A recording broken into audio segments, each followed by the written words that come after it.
snow fell quietly over the battlefield. The war between the United Earth Forces and the Grawl Empire had turned this forest moon into a graveyard.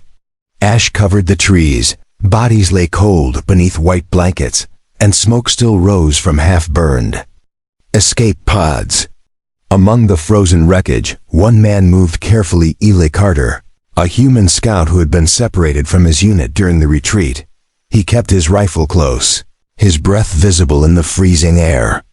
His thermal scanner showed no large heat signatures, just one small flicker in the wreckage ahead. Maybe it was another wounded soldier, maybe a trap. But he moved toward it anyway. Under a twisted metal wing, he found her. She was clearly not human. Her body was small and covered in thick orange fur that shimmered softly under the snow. Two large feline ears twitched weakly on her head. Her tail was puffed out and half frozen. Her armor was dented and bloodied, and her breathing was slow. Eli stared for a moment, unsure. She was an alien. Maybe Grawl, maybe something else. But she was also hurt, and young. And scared. She opened her eyes, golden and sharp like a cat's, but filled with pain. She tried to sit up but collapsed. Eli slowly put his rifle down and raised both hands. "I'm not gonna hurt you," he said softly. She hissed faintly but didn't have the strength to fight. He grabbed a medkit from his bag, kneeling beside her. "You're gonna freeze to death out here," he muttered. She winced when he touched her side. Blood oozed from a burn on her ribs. Eli tore off a strip of cloth, applied some nanogel, and wrapped the wound quickly. She let out a soft noise, not fear, something else. She was watching him closely now, her eyes never blinking. When the field dressing was in place, he scooped her into his arms. She was light, barely more than skin and fur and armor. She didn't struggle. She just held onto his chest with surprising strength, burying her head against him. He carried her back through the forest toward a hidden cabin he had found earlier. It was small, but the fireplace worked, and it was shelter. Inside, he set her down on a bed of furs and stoked the fire. The heat filled the room. The alien girl curled up slowly, her long tail wrapping around her legs. She watched Eli move, still silent. Hours passed. She didn't speak, but she didn't sleep either. She just stared. Her wounds were bad, but not fatal. Her breathing grew steadier. Eli gave her water, and she took it with both hands, licking the edge of the cup like a feline creature. "Can you understand me?" he asked. She tilted her head, then nodded slowly. "What species are you?" She touched her chest and said one word, "Nerali." He pointed to himself. "Human." She nodded again. The fire cracked. Snow beat against the roof.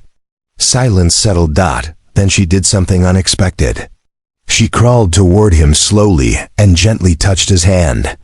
Her claws were sharp but retracted. She made a soft chuffing noise, something between a purr and a hum. Eli stared at her, unsure of what it meant. "You're welcome," he said. She rested her head on his lap without asking. Her fur was warm now, and her eyes slowly closed. He should have moved. He should have stayed alert. But something about her was different, gentle, trusting, like she had decided something already. The forest outside was cold and dangerous. But here in this small cabin, for a moment, the war felt far away. The human who had saved her didn't yet realize that in her culture, such an act meant more than gratitude. To the Nerali, a life saved meant a bond. And to her, Eli was no longer just a stranger. He was hers now. Eli woke up to a soft weight, pressed against his side. For a second, he thought it was just the furs, but then he remembered. The alien girl. The Nerali. She was curled beside him, her tail resting over his chest like a blanket. Her breathing was soft and steady. Her orange fur glowed in the firelight. She looked peaceful, even happy, like she belonged there. Eli didn't move. He didn't want to wake her. But her head suddenly lifted. She looked up at him and made a gentle humming sound in her throat. Her golden eyes blinked slowly. Then she reached out and touched his face with one clawed hand, as if to check if he was real. "You okay?" he asked. She didn't answer in words. Instead, she moved closer and nuzzled her forehead gently against his neck, her soft fur brushing his skin. It caught him off guard. He froze. You don't have to do that," he said awkwardly. But she didn't stop. Her tail flicked slightly, then curled tighter around his waist. Whatever her kind believed, it seemed she had chosen him. And in her eyes that meant something serious. Eli slowly sat up. "I need to check outside." She watched him rise, her ears twitching. When he opened the cabin door, snow blew in sharply. He scanned the tree line, still quiet. No movement. No signals. No more ships had landed. That was both good and bad. He was still alone. And stranded. When he returned inside, the girl was standing now, barely steady. She had wrapped herself in a blanket, but her armor was still damaged. She pointed to the fireplace and then to the window. "You don't want to stay here?" He guessed. She shook her head slowly, then walked to him with careful steps. She touched his chest and made a small gesture, like she was pointing to her heart, then to his. Her face was serious now. "You think we're bonded?" he said with a half-nervous laugh. She didn't understand the words, but she nodded again. And this time, she leaned up on her toes and pressed her forehead firmly against his. It wasn't a kiss, but it felt like something deep, final, like a silent promise. Eli let out a long breath. "You're really not letting this go, huh?" She tilted her head. Then she stepped back and suddenly dropped to one knee. An O'Reilly ritual, he didn't know for sure, but her posture was clear. She was submitting to him as her chosen one. "No. Don't do that," he said quickly, reaching to pull her up. "You don't belong to me. You're not a servant." But her eyes shone bright with pride, not shame. She didn't see herself as weak. This was her choice. In her mind, he had saved her life. Now she had given hers in return. Eli helped her back to the bed and pulled a thicker cloak over her shoulders. "You need rest," he said. She took his hand before he could pull away. Her claws were gentle, and her grip was warm. "I'm not leaving you," he said softly. "Don't worry," she smiled barely. A small movement of her lips. But it was the first time he saw that expression on her. For the rest of the day, she followed him closely. When he fixed the signal antenna on the roof, she climbed up too, offering him tools even though she didn't know what they were. When he checked the traps outside for food, she stayed near his side, alert and quiet. That night, while he boiled water and dried meat by the fire, she rested near his feet. When he gave her food, she touched his hand again before eating. A gesture of thanks or something deeper. She wasn't just healing anymore. She was watching, learning, and something in her eyes told him she had no plan to leave. Eli didn't know what tomorrow would bring. But he was starting to understand one thing. He hadn't just saved her life. He had changed it. And maybe, just maybe, she had changed his too. Eli spent the next morning trying to repair the long-range radio. It had frost damage and some of the wires were burned out, but he wasn't ready to give up. If he could just get one signal through, maybe a passing patrol would pick them up. The alien girl whom he had started calling. Nera watched him closely from across the room. She sat on her knees by the fire, slowly brushing her tail with a piece of clean cloth. Her fur shimmered in the warm light, soft and bright orange against the cold gray of the cabin walls. Her eyes followed his every move. She was healing fast, much faster than a human would. Her strength was returning, and she walked now without help. But her attachment to Eli hadn't changed. If anything, it had grown stronger. She stayed close to him, spoke only in gestures, and always made sure to sleep near him at night. Eli sighed as the radio crackled and then went silent again. No signal. He looked up and met her eyes. "We need to find another transmitter," he muttered. "This one's dead." Nera tilted her head. then stood and walked to a shelf where she had placed her gear. From one of the small pouches on her belt, she pulled a crystal-looking object and handed it to him. He turned it over in his hand, a Nirali power cell rare, but possibly useful. "You had this the whole time?" he asked. She smiled slightly, her ears perking up. Eli connected the crystal to the radio's internal slot. A tiny hum filled the air. The lights blinked back to life. He stared at her in surprise. "You really are something else." She stepped closer and reached out to adjust a wire. Somehow she seemed to understand the tech. Maybe more than he gave her credit for. She leaned over his shoulder, so close he could feel her breath against his neck. His heart skipped a beat. He wasn't used to being this close to anyone, not since the war began.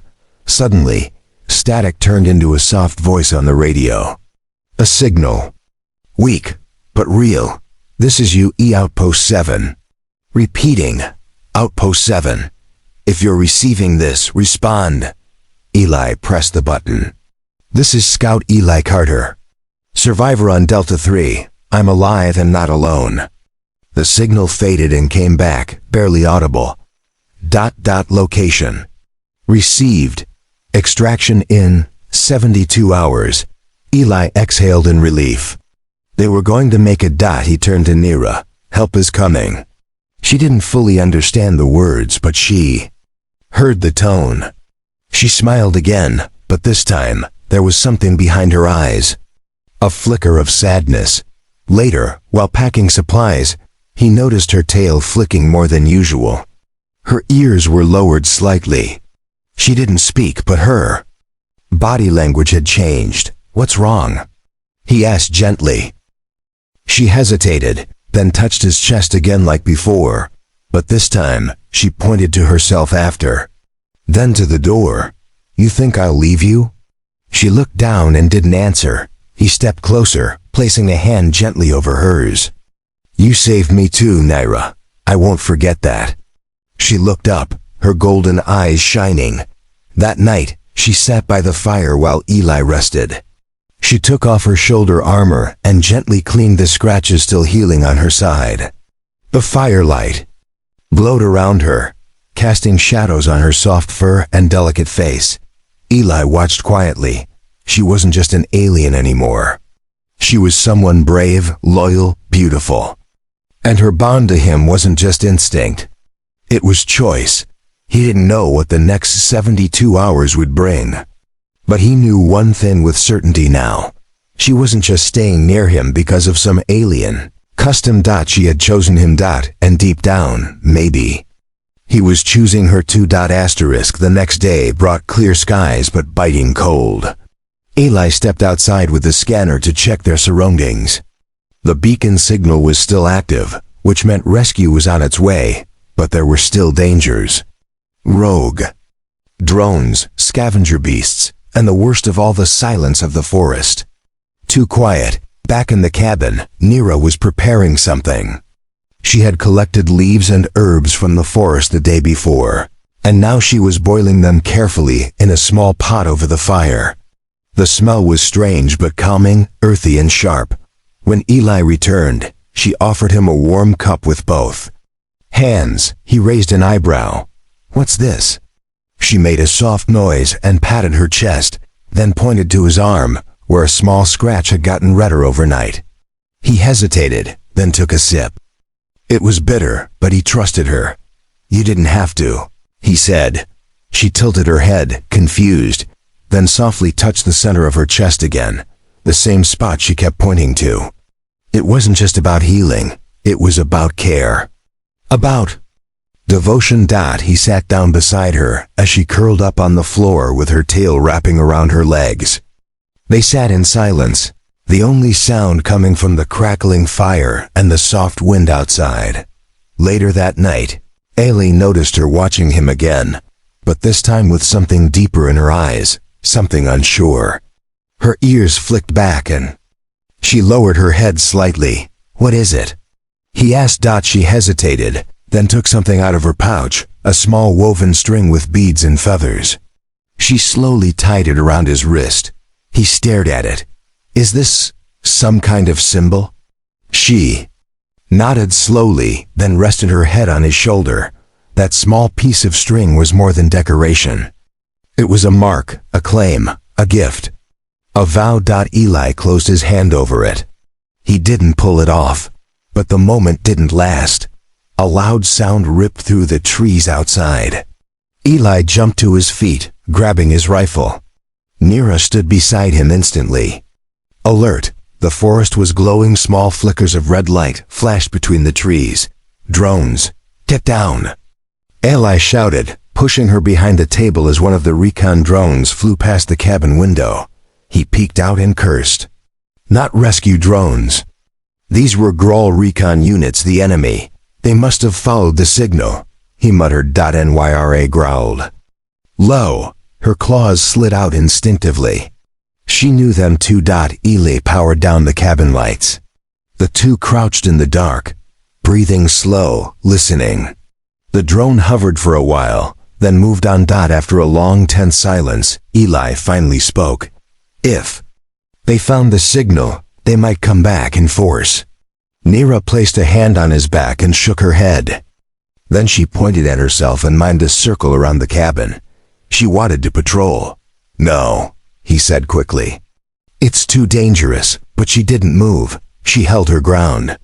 She was protecting something important. Him. Eli's chest tightened. Nira, you don't have to prove anything to me. She stepped forward and pressed her forehead to his again, like the first time, but this time her breath trembled. She was afraid. But her fear wasn't for herself. It was for him. They both knew what it meant. Rescue was close, but so was danger. And this time, they might not get another lucky escape. Eli looked at her, truly looked.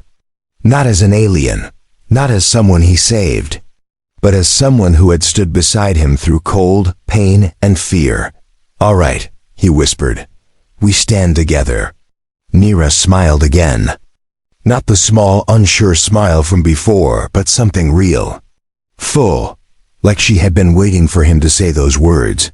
And just like that, the bond between them grew stronger, not because of survival or tradition, but because of something neither of them could fully explain. They weren't just allies anymore. They were something more. Night had fallen again, but the air outside was not quiet anymore. The sound of drones had returned, louder this time. Eli stood near the window, holding his rifle tightly. Nira crouched beside the door, her sharp eyes glowing softly in the firelight. They had both prepared. The signal beacon had been moved, placed far from the cabin to draw attention away. Traps had been set along the main paths, but it still felt like the calm before a storm. Eli looked at her. If they come, we run. No hero stuff, all right? She tilted her head, confused by his words, but she could see the fear in his eyes. She reached over and gently placed her palm on his chest again, right over his heart. Her touch was steady. He covered her hand with his. Don't get yourself hurt for me. But she didn't agree. In her eyes he was her bondmate, her protector, her chosen. She had already made her choice, long ago when he carried her from the snow. Suddenly, a soft beep echoed through the room. The radio. Eli rushed over and twisted the dial. A voice broke through the static. This is you, E-Dropship 3. We have your beacon. Prepare for evac in 24 hours. Repeat 24 hours. He exhaled, half in relief, half in dread. They had to survive just one more day. One long, dangerous day. He turned to Nira. They're coming, just hold on. But she didn't look happy. Her tail flicked anxiously. She pointed toward the door, then mimed fighting. She knew the Grawl would strike before the humans arrived. That night, they didn't sleep. They sat side by side in silence, listening to the wind outside. Once, Nira leaned her head on Eli's shoulder. He didn't pull away. He let her stay there, feeling her warmth, her quiet breathing.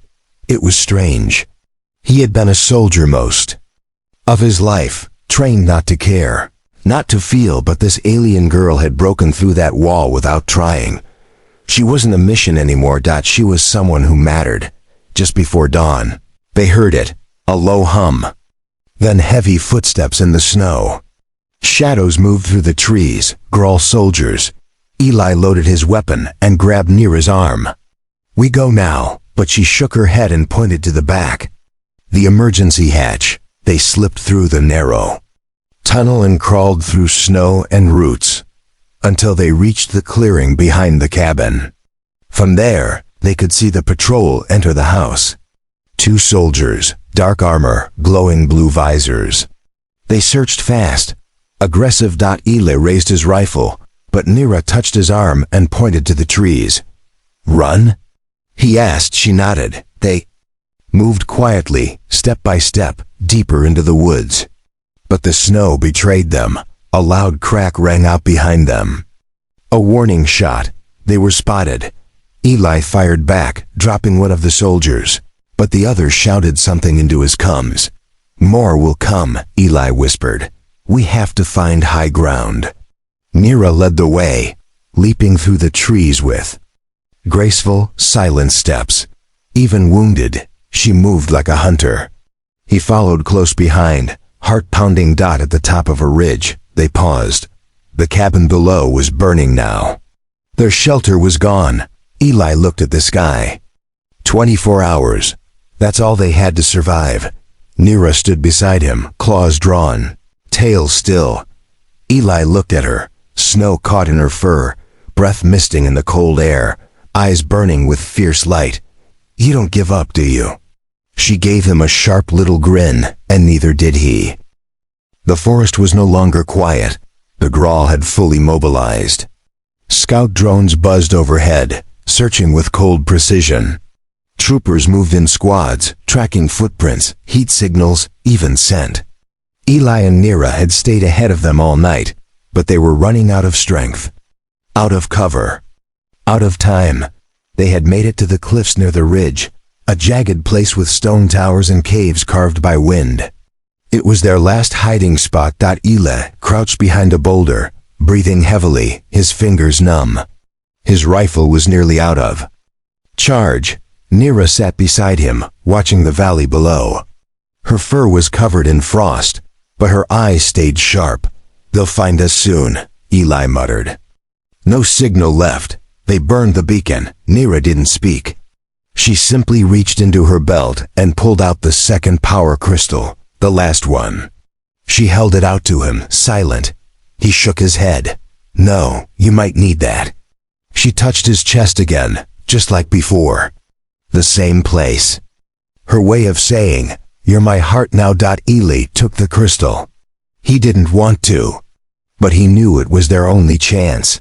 He wired it into the emergency flare device. A risky move. If it failed, the flare could explode. But if it worked, it would shine bright enough for the dropship to see, wherever it was. He aimed it toward the sky. One breath, 1 second. He pulled the trigger. Streak of pure light shot into the air. So bright it lit up the whole ridge.